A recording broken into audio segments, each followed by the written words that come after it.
If you're caring for an aging parent or loved one, you've probably noticed a shift in how they move. One of the most common things families observe is a change in how they walk. The steps get a little bit shorter, their feet don't lift as high, and their gait overall turns into more of a shuffle. If you've noticed this and felt a wave of anxiety, that's completely normal. We know that these changes in gait aren't just cosmetic, but they're also heavily linked to a significantly increased risk of falling, which can really stress everyone out. Today, we're going to take a look under the hood. Using the science of kinesiology, we'll explore the actual biomechanics of why this gait change happens. And most importantly, I'll share practical strategies you can use to help the aging adults in your life maintain their mobility and their independence. Welcome back to Evergreen Aging.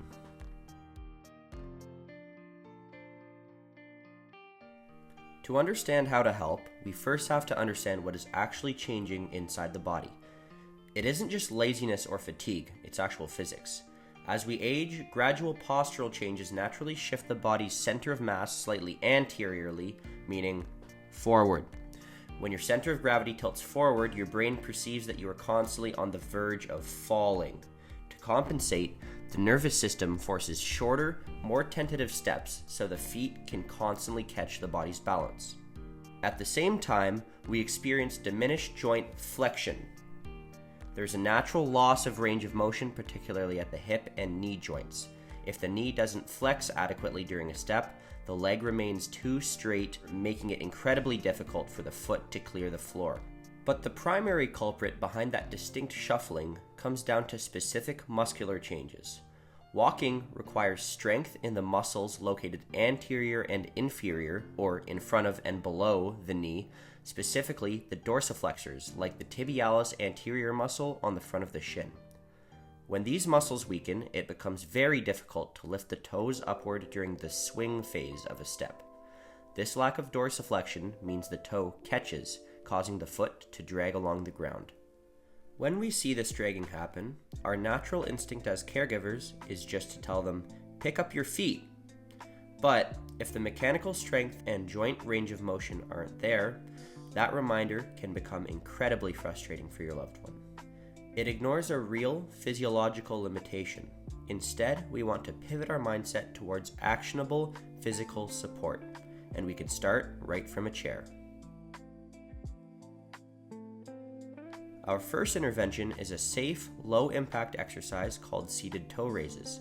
While sitting securely with feet flat on the floor, your loved one will practice lifting their toes as high as comfortably possible toward the ceiling while keeping their heels firmly planted on the floor. Doing this for just a few minutes a day directly builds strength in that tibialis anterior muscle inferior to the knee, actively improving their ability to clear the floor when they walk. Second, we focus on ankle mobility.